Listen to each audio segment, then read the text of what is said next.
ऊर्जा के क्षेत्र में हम सब जानते हैं कि हम एनर्जी के लिए बहुत सारे देशों पर डिपेंडेंट है। पेट्रोल हो, डीजल हो, गैस हो, लाखों करोड़ रुपए हमें खर्च करके लाना पड़ता है। हमें इस संकट से देश को आत्मनिर्भर बनाना, ऊर्जा में आत्मनिर्भर बनाना बहुत जरूरी है।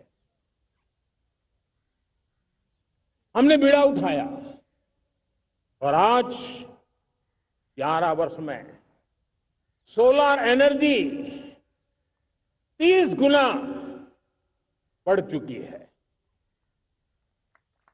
हम नए नए डैम बना रहे हैं ताकि हाइड्रो का विस्तार हो और हमें क्लीन एनर्जी की उपलब्ध हो। भारत मिशन ग्रीन हाइड्रोजन लेकर के आज हजारों करोड़ रुपए इन्वेस्ट कर रहा है। भविष्य की ऊर्जा को ध्यान में रख करके, ऊर्जा के क्षेत्रों को ध्यान में रख करके भारत न्यूक्लियर एनर्जी पर भी बहुत बड़े इनिशिएटिव ले रहा है। न्यूक्लियर एनर्जी में 10 नए न्यूक्लियर रिएक्टर तेजी से काम कर रहे हैं। 2047 तक, जो कि हमने विकसित भारत का लक्ष्य तय किया है, जब देश की आजादी के 100 साल होंगे, हम परमाणु ऊर्जा क्षमता 10 गुना से भी अधिक बढ़ाने का संकल्प लेकर के आगे बढ़ रहे हैं।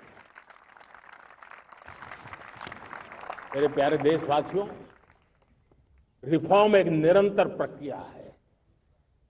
समयानुकूल परिस्थिति के अनुसार रिफॉर्म करते जाना होता है। हम न्यूक्लियर एनर्जी के क्षेत्र में बहुत बड़े रिफॉर्म लेकर के आए। अब हमने प्राइवेट सेक्टर के लिए भी परमाणु ऊर्जा को उसके द्वार खोल दिए हैं। हम शक्ति को जोड़ना चाहते। मेरे प्यारे देशवासियों, दुनिया जब आज ग्लोबल वार्मिंग को लिए चिंता करती है, तब मैं विश्व को भी बताना चाहता हूं कि भारत ने तय किया था कि हम 2030 तक क्लीन एनर्जी भारत में 50% पहुंचा देंगे। ये लक्ष्य हमारा 2030 तक था। मेरे देशवासियों का सामर्थ्य देखिए, मेरे देशवासियों की संकल्प शक्ति देखिए, मेरे देशवासियों को विकसित भारत बनाने का संकल्प को पूर्ण करने के लिए उनकी दौड़ देखिए।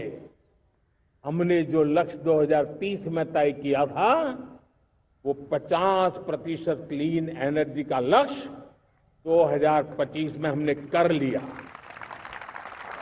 5 साल पहले हमने अचीव कर लिया, क्योंकि विश्व के प्रति भी हम उतने ही संवेदनशील हैं, प्रकृति के प्रति भी उतने ही हम जिम्मेवार लोग हैं। मेरे प्यारे देशवासियों, बजट का बहुत बड़ा हिस्सा ये पेट्रोल, डीजल, गैस, इन सबको लाने के लिए खर्च होता था। लाखों करोड़ रुपए चले जाते थे। अगर हम ऊर्जा में डिपेंडेंट न होते तो वो धन मेरे देश के नौजवानों के भविष्य के लिए काम आता। वो धन मेरे देश के गरीबों को गरीबी के खिलाफ लड़ाई लड़ने में काम आता। वो धन मेरे देश के किसानों के कल्याण में काम आता।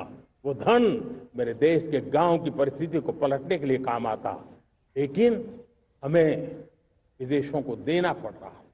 अब हम आत्मनिर्भर बनने की दिशा में काम कर रहे हैं। देश को विकसित बनाने के लिए हम अब समुद्र मंथन की तरफ भी जा रहे हैं। हमारे समुद्र के मंथन को आगे बढ़ाते हुए हम समुद्र के भीतर के तेल के भंडार, गैस के भंडार, उसको खोजने की दिशा में एक मिशन मोड में काम करना चाहते हैं और इसलिए भारत ने national deep water exploration mission शुरू करने जा रहा है। ये ऊर्जा इंडिपेंडेंट बनने के लिए ये हमारी महत्वपूर्ण घोषणा है। मेरे प्यारे देशवासियों, आज पूरा विश्व क्रिटिकल मिनरल को लेकर के बहुत ही सतर्क हो गया है। उसके सामर्थ्य को लोग भली भांति समझने लगे हैं। कल तक जिस तरफ ज्यादा ध्यान नहीं था, वो आज सेंटर स्टेज पे है। हमारे लिए भी क्रिटिकल मिनरल्स में आत्मनिर्भरता बहुत अनिवार्य है। एनर्जी का सेक्टर हो, इंडस्ट्री का सेक्टर हो, रक्षा क्षेत्र हो, टेक्नोलॉजी के हर क्षेत्र हो, आज क्रिटिकल मिनरल्स की टेक्नोलॉजी के अंदर बहुत अहम भूमिका है और इसलिए नेशनल क्रिटिकल मिशन हमने लॉन्च किया है। 1200 से अधिक स्थानों पर खोज का अभियान चल रहा है और हम क्रिटिकल मिनरल में भी आत्मनिर्भर बनने की दिशा में आगे बढ़ रहे हैं।